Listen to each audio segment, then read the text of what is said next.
రామాయణం. దశరథుడు అంతులేని ఆనందంతో పాయస పాత్రను తీసుకువెళ్లి తన 3 భార్యలను పిలిచి పాయసంలో 4 భాగాలు కౌసల్యకు, 3 భాగాలు సుమిత్రకు, 1 భాగం కైకేయికు ఇస్తాడు. వారు దాన్ని సేవించిన దగ్గర నుంచి దశరథుడు ప్రతిక్షణం ఎదురు చూస్తూ ఉంటాడు, ఎప్పుడెప్పుడు సంతానం కలుగుతుందా అని.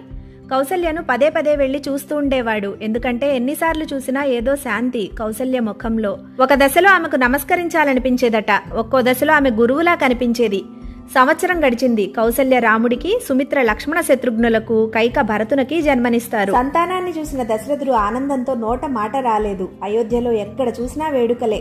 రాజ్య ప్రజలు మరింత సంతోషంతో రాజుకు బదులు ప్రజలే తమ వస్తువులను, ధనాన్ని దానంగా ఇస్తున్నారు. అంత సంతోషం, రాజు మీద అంత ప్రేమ. ప్రతి ఒక్కరూ వెళ్లి ఆ సంతానాన్ని చూస్తూ అలా ఉండిపోతున్నారట. ముఖ్యంగా రాముని చూస్తూ శుభం చెప్తూ స్వస్తి చెప్పాల్సిన వశిష్ఠుడు మొదలగు మహర్షులు కూడా నోట మాట లేక చూస్తూ ఉండిపోతున్నారు. అంతటి అలౌకిక ఆనందం రామదర్శనం. ప్రతి ఒక్కరూ చూసి సంతోషంతో పాటు దివ్య ఆనందాన్ని పొందుతున్నారు కాబట్టి ఆయనకు రామ అని నామకరణం చేశారు. రమయతి ఇతి రామ. ప్రపంచానికి శాంతి, ధర్మం, సంతోషం అందించేవాడు రాముడు. సంస్కృతంలో రమ అంటే ఆనందించడం, సుఖపడడం, మనస్సు తృప్తిగా ఉండడం. రామ అంటే ఇతరుల హృదయాలను ఆనందింపచేసేవాడు, సుఖాన్ని ఇచ్చేవాడు, చూసిన వారికి, ధ్యానించిన వారికి శాంతి ఇచ్చేవాడు అని అర్థం. ముఖంలో దివ్యమైన వైభవం, ఐశ్వర్య లక్షణం కనిపిస్తున్నందున 2వ వాడికి లక్ష్మణుడు అని, ఎంత భారాన్నైనా మోయగలవాడిలా, దృఢ నిశ్చయం కలవాడిలా కనిపిస్తున్న 3వ వాడికి భరతుడని, శత్రువులను సమూలంగా నాశనం చేయగలవాడిలా కనిపిస్తున్నందున 4వ వాడికి శత్రుఘ్నుడు అని నామకరణం చేశారు. పెరిగి పెద్దవారవుతున్నారు.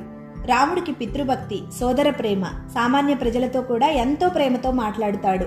పూర్వ భాషీచ రాఘవ అంటారు వాల్మీకి. అంటే ఎవరితో అయినా ముందు తనే మాట్లాడతాడట. లక్ష్మణుడికి రాముడి మీద అంతులేని ప్రేమ. రాముడి బహిప్రాణం లక్ష్మణుడు అనేలా ఉంటారు. విష్ణువుకు ఆదిశేషుడు ఎలా నిరంతర సేవకుడో రాముడికి లక్ష్మణుడు అలా ఉంటాడు. వారు ఆడుకునే ఆటల్లో కూడా రాముణ్ణి గెలిపించాలని భరతుడు, భరతుణ్ణి గెలిపించాలని రాముడు, భరతుడి నీడలా ఉండే శత్రుఘ్నుడు ఎంతో ఆనందంగా అయోధ్య వెలిసిల్లుతూ ఉంది. ప్రజలందరి నోట రాముడే. రాముడు ఇలా ఉన్నాడు, ఇలా చూశాడు, ఇలా మాట్లాడాడు అంటూ.